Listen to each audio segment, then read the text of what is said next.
जय हिंद दोस्तों, स्वागत है आपका हमारे YouTube चैनल 92 एड्यू पर। ये है हमारा जो मैथ का सीसी में जो क्वेश्चंस आने हैं उसका पार्ट 2। पहले पार्ट में हमने 4 क्वेश्चंस कराए थे। अब इस पार्ट में हम 5वें क्वेश्चन के आगे से स्टार्ट करेंगे। तो चलिए शुरू करते हैं। हाँ, तो क्वेश्चन है हमारा वक्रों का अनुरेखण। इसमें हमें एक वक्र का समीकरण दिया जाएगा जिसमें लिखा रहेगा वक्र का अनुरेखण। और ये सीसी में नहीं, ये पेपर के लिए बहुत मोस्ट है। पेपर में एक वक्र का अनुरेखण वाला 100% आएगा। तो वक्र के अनुरेखण वाले आप अच्छे से सीख लीजिए। ये सिर्फ मैं बता रहा हूँ, एक सवाल ये अभी बता रहा हूँ, लेकिन अभी कुछ दिन बाद आपको वीडियो डाल दूंगा वक्रों के अनुरेखण के पूरे नियम जितने होते हैं, वो अलग से एक वीडियो बना दूंगा उसके लिए। लेकिन अभी सीसी है तो अभी इसके लिए एक ये वीडियो है। तो इसके जो आंसर हैं ये देख लीजिए आप। देखिए समझा भी देता हूँ आपको। हाँ, तो ये हमारे पास एक वक्र दिया गया है, एक वक्र का समीकरण, इसका अनुरेखण करना है। मतलब इसकी ऐसे, मतलब जैसे त्रिभुज की रचना करते थे ऐसी वक्र की रचना करनी है हमें। अब देखिए वक्रों के अनुरेखण के लिए सबसे पहला पॉइंट होता है सममिति। उसकी सबसे पहले हमें सममिति देखनी पड़ती है। सममिति किस प्रकार से देखते हैं? अगर x की जगह पे -x, पूरे समीकरण में बता रहा हूँ, x की जगह पे -x रख दें और समीकरण में कोई परिवर्तन ना हो, मतलब x² में अगर -x रख दें कोई परिवर्तन ना होगा। यहाँ पर भी x की जगह -x रख दें और कोई परिवर्तन ना हो तो वक्र y अक्ष में सममित है। और y की जगह -y रख दें, कोई परिवर्तन ना हो तो वक्र x अक्ष में सममित है। ये सममिति के नियम हैं। जब आगे एक वीडियो बनाऊंगा वक्रों के अनुरेखण की अलग से, तो उसमें आपको सब अच्छे समझाए जाएंगे। तो अभी यहाँ पे ऐसे देख लीजिए। और जब x तथा y दोनों में x की जगह -x, y की जगह -y रखने पर वक्र में कोई परिवर्तन ना हो तो वक्र दोनों अक्षों के प्रति सममित होता है और विपरीत चतुर्थांश में सममित होता है। दोनों अक्षों के प्रति सममित होता है, बस इतना समझ लो। अब यहाँ पर देखो -y यहाँ पर रख दो, यहाँ पर -x सब जगह रख दो, सेम बिल्कुल रहना है। इसलिए वक्र दोनों अक्षों के प्रति सममित है। सममिति हमें इतना लिखना बस पड़ता है बस। अब मूल बिंदु समीकरण 1 में मूल बिंदु के ज्ञात करने के लिए कि वक्र मूल बिंदु से गुजरता है कि नहीं, ये ज्ञात करने के लिए हम समीकरण में x बराबर 0 और y बराबर 0 दोनों रखते हैं एक साथ। x बराबर 0 और y बराबर 0 रखने पर यदि वक्र का समीकरण 0 हो जाता है तो वह मूल बिंदु से जाता है। तो ये वाला जो समीकरण है ये हमारा, इसमें x बराबर 0 y बराबर 0 रखने पर ये हो जाता है 0, यहाँ पर 0, यहाँ पर 0, 0 हो जाएगा पूरा समीकरण। मतलब हमारा जो वक्र है वो मूल बिंदु से होकर जाता है। इसलिए वक्र लेंगे और जब मूल बिंदु से होकर जाता है तो उसके लिए स्पर्श रेखा भी हमें निकालनी पड़ती है। तो मूल बिंदु पर स्पर्श रेखा ज्ञात कीजिए। मतलब आगे जब बताऊंगा आपको, अभी ज़्यादा समझ में ना रहा होगा लेकिन फिर भी देख लीजिए। यदि वक्र मूल बिंदु से जाता है तो उसके लिए स्पर्श रेखा निकालनी है। तो स्पर्श रेखा निकालने के लिए छोटी घात के पदों को शून्य करते हैं हम। अब यहाँ पर ये दिया गया हमारे पास समीकरण वक्र का, तो इसमें हम छोटी घात के पदों को शून्य करते हैं तो हमें ये मिलता है y² = x², मतलब y = ±x। ये हो गई स्पर्श रेखा हमारी।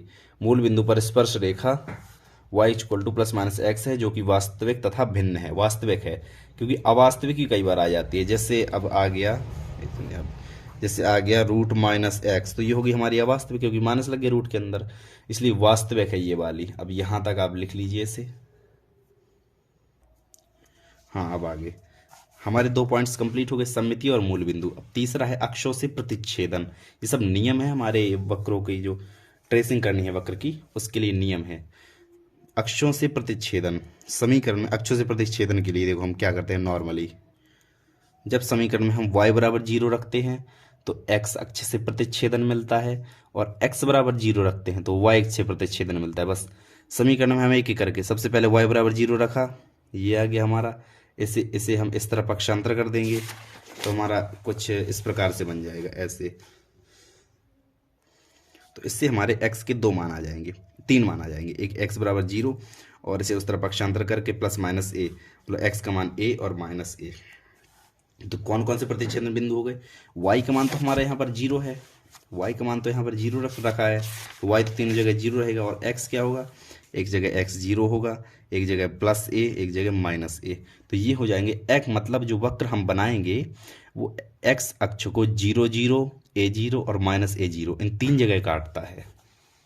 अब y अक्ष के प्रतिच्छेदन के लिए x बराबर 0 रखा, जिससे हम y बराबर 0 मिला, मतलब y अक्ष से प्रतिच्छेदन 0 0 है, मतलब y अक्ष को 0 0 पर काटता है, अर्थात मूल बिंदु पर काटता है वक्र, और उसके अलावा y अक्ष को कहीं नहीं काटता है। ठीक है, अब एसिम्पटोट्स निकालते हैं हम, अनंत स्पर्शियाँ। अनंत स्पर्शियाँ देखो किस प्रकार से निकालते हैं। अनंत स्पर्शियों के लिए हम थोड़ी सही तरह से लिख लेते हैं, उसका समीकरण अंदर गुणा उड़ा करके नॉर्मली लिख लेते हैं। इसके बाद हम अक्षों के समांतर अनंत स्पर्शियाँ निकालते हैं। एक्स अक्ष के समांतर अनंत स्पर्शी के लिए, एक्स अक्ष के समांतर अनंत स्पर्शी के लिए एक्स अक्ष की अधिकतम घात के गुणांक को 0 करते हैं, लेकिन जैसे इसका अधिकतम घात, एक्स अक्ष की अधिकतम घात ये है, इसका गुणांक है 1, इसको 0 नहीं करेंगे। क्यों? क्योंकि एक शर्त होती है, एक्स अक्ष के अधिकतम घात के गुणांक को 0 करते हैं और उसका गुणांक अचर ना हो। इसमें अचर है, मतलब एक्स अक्ष के समांतर कोई अनंत स्पर्शी नहीं है। अब वाई अक्ष के समांतर के लिए, वाई अक्ष के समांतर वाई अक्ष की अधिकतम घात एक ये है, एक ये है, सेम है दोनों घातें, इनके गुणांक एक्स स्क्वायर ए स्क्वायर, सो एक्स स्क्वायर ए स्क्वायर, इसके इन दोनों को 0 कर दिया अपन ने। एक्स बराबर माइनस ए स्क्वायर, ये हमारी रूट के अंदर माइनस ए में आ गई तो अवास्तविक हो गई, मतलब एक्स अक्ष के समांतर भी कोई अनंत स्पर्शी नहीं है, इसलिए वक्र की कोई अनंत स्पर्शी, कोई एसिम्पटोट्स नहीं है। तो इसे भी आप लिख लीजिए यहाँ से, हाँ इसके नीचे, और अब आगे देखिए कितने हमारे 1 2 3 4 चीज़ें कंप्लीट हो गई। अब पांचवी चीज क्षेत्र होता है। क्षेत्र होता है, विशिष्ट बिंदु होता है, लेकिन वो ज़्यादा उतना नहीं है ज़रूरी, क्षेत्र फिर ज़रूरी है हमारा। क्षेत्र में देखना पड़ता है वक्र हमारा कहाँ बनेगा, इसके लिए नॉर्मली समीकरण फिर y का मान हमने निकाल लिया। ठीक है, अब हमें कंडीशंस देखनी है कि x का मान अगर, देखो कंडीशन देखो, x का मान अगर, एक्स स्क्वायर का मान अगर ए स्क्वायर से छोटा हुआ या फिर बराबर, ए स्क्वायर से छोटा हुआ एक्स स्क्वायर का मान, तो ये पॉजिटिव आएगी ना, और या फिर छोटा हुआ तो फिर बराबर आएगी तो 0 होगा, नहीं 0 नहीं होगा, एक्स स्क्वायर प्लस ए स्क्वायर, ये अगर ए स्क्वायर के बराबर हो गया तो 2a स्क्वायर हो जाएगा, तो एक्स स्क्वायर के बराबर, मतलब एक्स स्क्वायर का मान ए स्क्वायर से छोटा भी हो सकता है, बराबर भी हो सकता है, तब y हमारा वास्तविक रहेगा। जब ये, तब y वास्तविक होगा। ठीक है, अब देखो आगे, इसे हमने स्क्वायर खत्म किए, मतलब x बराबर प्लस माइनस ए, x बराबर प्लस माइनस ए। ठीक है, इनके बीच हमारा वक्र बन रहा है। अब ये है वक्र का अनुरेखण, इस प्रकार से वक्र बनना है। वक्र में हमने क्या देखा था कि x अक्ष को कहाँ कहाँ काटेगा, 0 0 a0 माइनस a0, मतलब देख लो x अक्ष को कहाँ काट रहा है, a0 पे काट रहा है, फिर 0 0 पे काट रहा है, फिर माइनस a0 पे। y अक्ष को सिर्फ 0 0 मतलब मूल बिंदु पे बस काट रहा है। ये हो गई हमारी स्पर्श रेखा, जो हमने दो स्पर्श रेखाएं निकाली थी, ये स्पर्श रेखाएं, ये हमने जो निकाली थी, ये हमारी स्पर्श रेखाएं हो गई, सिर्फ टच कर रही हैं देखो वक्र को। ठीक है, ये स्पर्श रेखाएं हो गई, और ये हो गए हमारे ऐसे ही, मतलब ये हो गया, ऐसा बनना है हमारा वक्र। ये हो गया हमारा पहला, जो 5वें नंबर का जो सवाल है वो ऐसा लगना है, तो इसे भी आप अच्छे से लिख लीजिए। हाँ, अब ये छठवें नंबर का सवाल है हमारा, इस वक्र का अनुरेखण करना है। ये हमारा वो पिछले वाला था हमारा कार्तीय रूप में, ये हमारा ध्रुवीय रूप में। ध्रुवीय रूप में मतलब जो समीकरण हमारा वक्र का आर और थीटा के पदों में होता है वो हमारा होता है ध्रुवीय रूप, जो एक्स वाई के पदों में होता है वो हमारा होता है कार्तीय रूप में। अब देखो इसे कैसे बनाएंगे हम। इसके नॉर्मली 3 नियम होते हैं, उसके 5 या 6 होते हैं, इसके 3 होते हैं।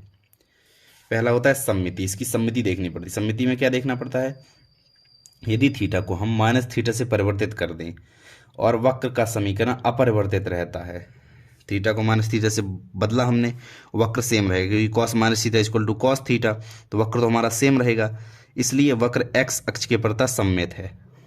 जो वक्र है वो हमारा एक्स अक्ष पर कहीं बनेगा। ठीक है, इतना हमें पता चल गया। सममिति हमें इतना पता चलता है कि वक्र हमारा बनना कहाँ है। अब हमारा दूसरा है मूल बिंदु, या फिर ध्रुव भी कहते हैं। मूल बिंदु नॉर्मली हमें देखना है थीटा के किस मान पर आर वास्तविक है। आर का मान 0 प्राप्त होता है, थीटा के किस मान पर आर का मान 0 है। हाँ, तो हमने यहाँ पर देखा कि थीटा इक्वल टू पाई अगर रख दे तो कॉस पाई मतलब -1 -1 दोनों कट जाएंगे, आर का मान 0 आ जाएगा। थीटा के जिस मान पर आर का मान 0 होता है वो ध्रुव पर स्पर्श रेखा होती है। यदि थीटा के किसी मान पर आर का मान 0 नहीं होता तो फिर मूल बिंदु से जाते ही नहीं है। बस इतना समझ लो। मतलब यदि थीटा के किसी वास्तविक मान के लिए हमारा आर बराबर 0 नहीं आता है तो बस समझ जाओ मूल बिंदु या फिर ध्रुव से होकर नहीं जाता। अब इसका अंत में होता है क्षेत्र। क्षेत्र क्षेत्र में हमें थीटा और आर ऐसी सारणी बनानी पड़ती है। 0, π/2 मतलब 0, 90, 180 और 360, इन चार के मान देखने पड़ते हैं। तो हम यहाँ पर इस सारणी में देखते हैं, जैसे थीटा इसमें रखा, थीटा इक्वल टू 0, तो आर का मान 2a मिला। ऐसे हम ये सब रख देंगे और ये हमें आर के मान मिल जाएंगे नीचे। अब देखो इसमें सारणी में सब पहले आप यहाँ तक लिख लो।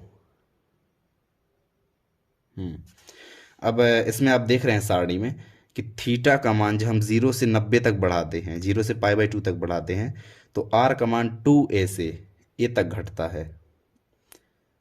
थोड़ी और आगे जब थीटा का मान 0 से पाई तक बढ़ाते हैं, थीटा का मान बढ़ाते हैं 0 से पाई तक, तो आर का मान 2a से 0 तक घटता है। इसके बाद जब थीटा का मान पाई से 2π ले जाते हैं तो फिर आर का मान 0 से 2a तक बढ़ता है। तो इसका कुछ अनुरेखण इस प्रकार से होगा। इस प्रकार से इसे भी आप लिख लीजिए। हाँ, तो ये हुए हमारे जो भी मोस्ट क्वेश्चंस आने हैं उनके सॉल्यूशंस। ये सीसी के लिए बस मोस्ट नहीं है, ये हमारे पेपर्स के लिए भी मोस्ट है। पेपर में भी आना ही आना है, वक्रों का अनुरेखण वाला एक ना एक सवाल आना ही आना है। तो ये तो हुए हमने ये सवाल बताए हैं, लेकिन जो हमारी अगली वीडियो होगी, मतलब कुछ दिनों बाद आएगी, उसमें हम वक्रों के अनुरेखण के जो नियम होते हैं, जिससे आप अभी तो ये सवाल बताए तो आप यही बस लगा पाएंगे, लेकिन जो अगले नियम होते हैं वो सब नियम हम अच्छे से बताएंगे। उसमें एसिम्पटोट्स निकालना सब बताएंगे, अच्छे से बताएंगे। तो वो कुछ दिनों बाद आएगी, तो उससे आपको एक आइडिया हो जाएगा सवाल लगाने के कि ऐसे सवाल लगाना कैसे है हमें। तो गाइज इस वीडियो को यहीं पर एंड करते हैं, मिलते हैं अगली वीडियो में। Thank you so much, bye bye.